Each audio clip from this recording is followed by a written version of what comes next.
More trouble for Boeing. A new whistleblower has come forth alleging that the plane manufacturer has been taking shortcuts for years to meet production goals. Sam Salpour, who has worked at Boeing since 2007, told the New York Times that the fuselage of some of the 787 Dreamliner planes had been fastened together improperly. According to the New York Times, this could cause the plane to break open in the air after thousands of flights. Salpour is a quality engineer who worked on the plane and was responsible for investigating defects and generating strategies to avoid problems in production. He claims that when he brought his concerns to his superiors at Boeing, he was ignored, left out of certain meetings, and eventually reassigned to a different program. The 777 aircraft, where he said he found more problems with how Boeing was assembling it, with the fuselage of the plane.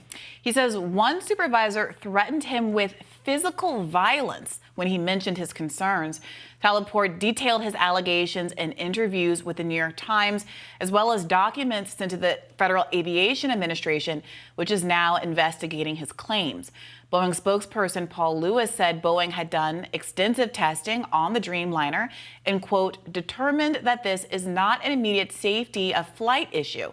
Boeing also said it is fully confident in the 787 Dreamliner and that these claims about the structural integrity of the 787 are not accurate. Congress is planning to hold a hearing with Mr. Salpour next week on April 17th to publicly air his concerns. Now, this is an incredible story. Obviously, we're getting this just weeks after another key whistleblower was found with a gunshot wound in his car right before he was supposed to testify, and right after Boeing employees had expressed frustration. I think that was the lawyer actually for Boeing had expressed frustration that he had an encyclopedic recall of all of the problems that he had encountered over his career working at Boeing. Now this other whistleblower has come forward, and his allegations about how he's been treated after raising his concerns are concerning in and of themselves. This is from the New York Times. Deborah S. Katz, a lawyer for Mr. Salpour, said that her client raised his concerns with supervisors and tried to discuss them in safety meetings, but that the company didn't listen. Instead, he was silenced and transferred to work on another project, another airplane, the 777, and that after his transfer, he found additional problems with how Boeing was assembling the fuselage of that plane. The lawyer went on to say that this is the culture that Boeing has allowed to exist, a culture that prioritizes production of planes and pushes them off the line, even when they are serious concerns about the structural integrity of those planes and their production processes. Yeah, it's very worrisome. I know a lot of people are feeling, I think, unsafe about flying in Boeing planes right now, given all the news, the repeated safety incidents lately. Thankfully, none of them ultimately extremely serious in terms of the consequences, but certainly serious in terms of the optics for the company and for people feeling safe, being able to fly. This whistleblower who is believed to have taken his own life. That was the conclusion so far of investigators, even though he had, I think, apparently told friends that he was not suicidal, that it would not be suicide if something like that happened, that he'd been raising complaints about Boeing for years, had this great knowledge of things he'd seen that were very, very troublesome and worrisome, just like this whistleblower now coming forward. So it is a concerning time, and they've swapped out their CEO, I believe, although he got a nice little golden parachute on the way out.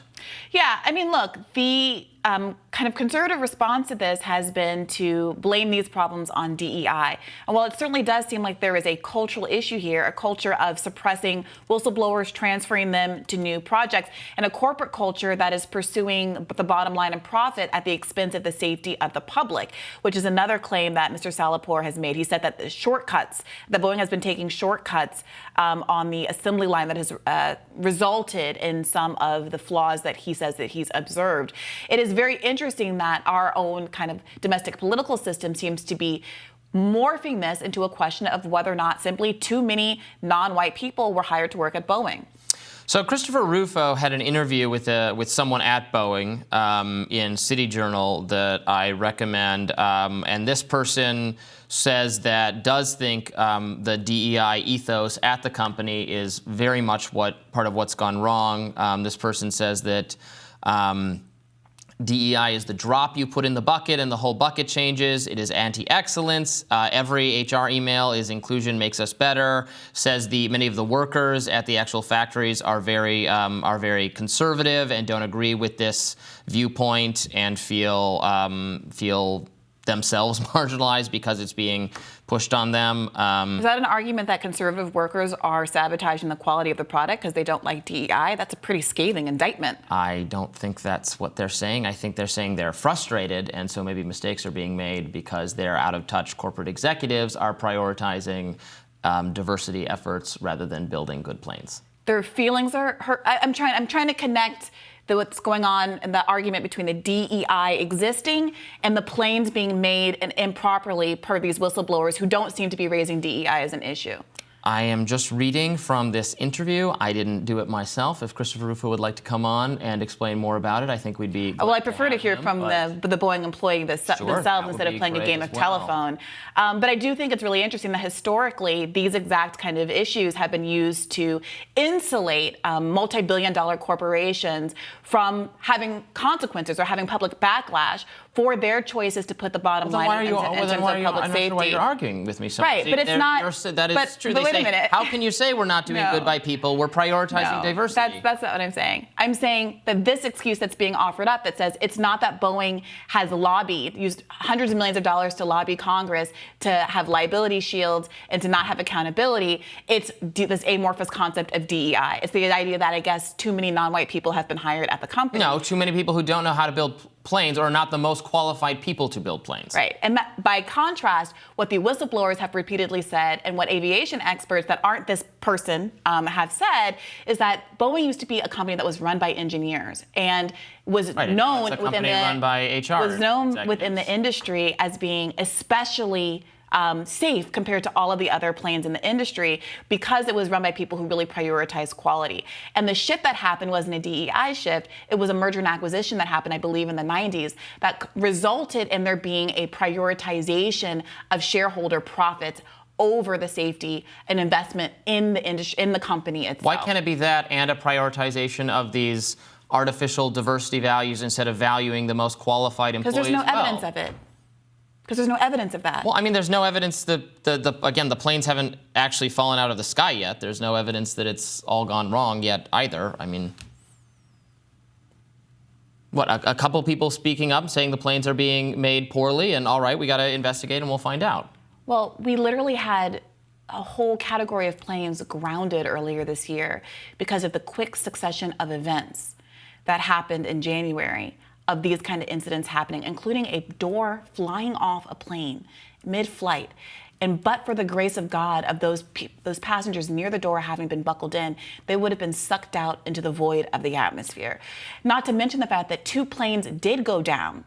They just happened not to be in America. 2 of these Boeing planes did go down, resulting in the deaths of hundreds of people. But they're just not counted on, I guess, your balance sheet because it happened to happen overseas. So I think this is a real concern for a lot of folks who do have to engage in plane travel, which of course is safer than car travel. But I think the operative issue here is planes travel as safe as it could be? Is it as safe as it was when Boeing was still prioritizing safety? Well, and I don't know profits? Why you're recoiling at the idea that they should just hire the most qualified people to build and fly. Because none of these whistleblowers have argued that that is not happening, or that is what has but you resulted. Think that shouldn't be happening. It should be some other criteria. It should be diversity or something. I think that diversity often. The point of diversity is to hire the most qualified people in a world that excludes qualified people on the basis of their race or identity, yes. So when we decide who's building the planes, we should take into account we should make sure you're not excluding people on the basis of their color of their skin. We agree on not deliberately excluding people. There should not be. So that's great. We should have real diversity programs that are aimed at eliminating racism. And more importantly, because this is a story that there's no evidence that it's about racism, it's about corporate greed. When you put on the application, should it ask for your race and then should you get extra consideration because of your race? I think that if a private company decides that it wants to make sure that it's not excluding candidates because of implicit bias against folks who are not white men, I absolutely think that is a good objective to do so, yes. All right, there we have it. But more importantly, I want to make sure that this is not another conversation that is made to be a conversation about race, playing on people's divisive politics and hatefulness against each other, to prevent them from seeing that the corporate manipulation right before their eyes is that they want to get rid of taking the money Most people from don't your think plane it's hatefulness tickets. to say the most qualified people should build the planes and fly the planes. Rather Again, for some this other is a criteria or conversation reason. about corporate greed. And You're over calling and people over, hateful for saying that they no, don't I'm think not. that should be a consideration. Who knows what I'm calling people, because no one can get to the end of my sentence. What I'm saying is that over and over again in American history, what we see is that when there is exploitation of poor and working class people, of consumers and workers, oftentimes the specter of this being a problem that is caused by racial inclusion is thrown in there to hide the ball, to get people not to focus on the extent to which there is a multi-billion-dollar corporation spending millions of dollars lobbying congressmen to insulate themselves from having to pay the cost of your plane potentially going down. And so whatever you think about diversity initiatives, and I have my fair share of criticisms of them, these conversations cannot repeatedly get derailed into exactly what the corporatists want you to talk about, which is that this is some other person, some maligned, less worthy person's problem, as opposed to the people who hold all of the power in the world, all the money in the world, and all the influence in the world, making decisions to prioritize the bottom line over your safety. We'll have more Rising right after this.